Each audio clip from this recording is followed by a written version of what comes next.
कारण तुम्ही जरी कन्वर्ट झालात तरी ओरिजिनल जो इस्लाम आहे, जो अरबस्थानातून आलेला आहे, तो तुम्हाला तुमचा मानत नाही. भारतातल्या मुसलमानांना हे नीटपणे कोणीतरी सांगण्याची गरज आहे.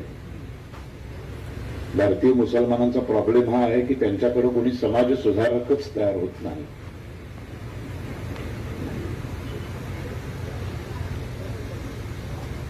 चार पाच पिढ्या मागे गेला तर सगळे हिंदू आहेत. 98% भारतीय मुसलमान हे 5-6 पिढ्यांच्या पाठीमागं हिंदू होते. घाबरले, जीवाला घाबरले, तलवारी मानेवर ठेवल्याबरोबर घाबरले त्यांच्या 5च्या पिढ्या. बरं, घाबरणं हे काही चुकीचं नव्हे. आत्ता मी गॅरंटी देऊन सांगतो, इथे उपस्थित असलेल्या प्रत्येकाच्या मानेवर जर तलवार ठेवली आणि त्याला सांगितलं की हिंदू हो, मुसलमान हो, नाही तर आत्ता तुझी मान कापतो, तर इथले 100% हिंदू हे मुसलमान होतील. ह्याच्यात चुकीचं काही नाही.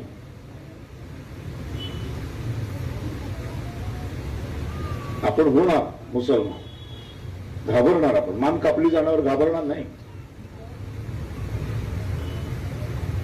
म्हणूनच छत्रपती संभाजी महाराज हे छत्रपती संभाजी महाराज असतात.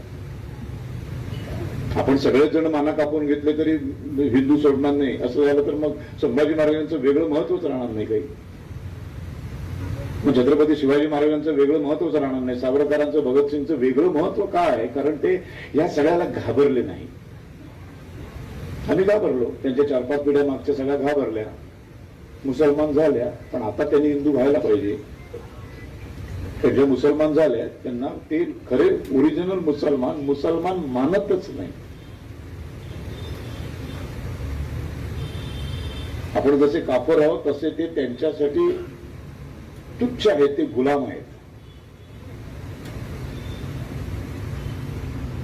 त्यामुळे इथले जे मुसलमान आहेत, जे कन्व्हर्टेड सगळे मुसलमान आहेत, हे मुस्लिम राष्ट्रामध्ये जात नाहीत. तर त्यांना तिथे गुलामाची किंमत आहे.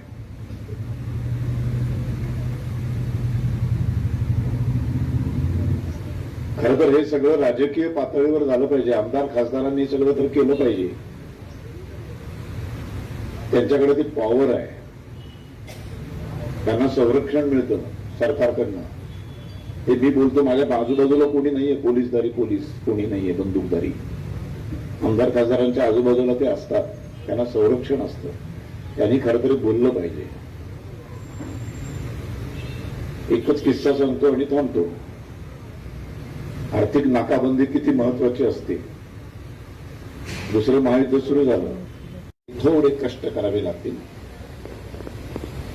फर्निचर बनवायचं असेल तर शोधावं लागेल तुम्हाला. आणि संपूर्ण जगाचं दारुल इस्लाम बनवायचंय.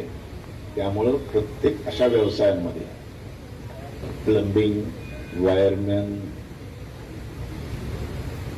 रिक्षा, टांगे, या सगळ्या अशा ज्या व्यवसाय आहेत, रोज मर्रा की जिंदगीमध्ये ज्या लागतात, अशा सगळ्या व्यवसायांमध्ये आता त्यांचं प्रमाण वाढत चाललंय.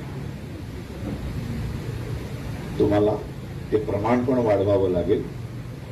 आपल्या तरुण मुलांना ज्या गोष्टी करायला भाग पाडाव्या लागतील त्याचं महत्व समजून द्यावं लागेल. पुढच्या वेळेला या प्रदर्शनामध्ये एक वायरमनचं स्टॉल असायला पाहिजे, एक प्लंबरचा स्टॉल असायला पाहिजे.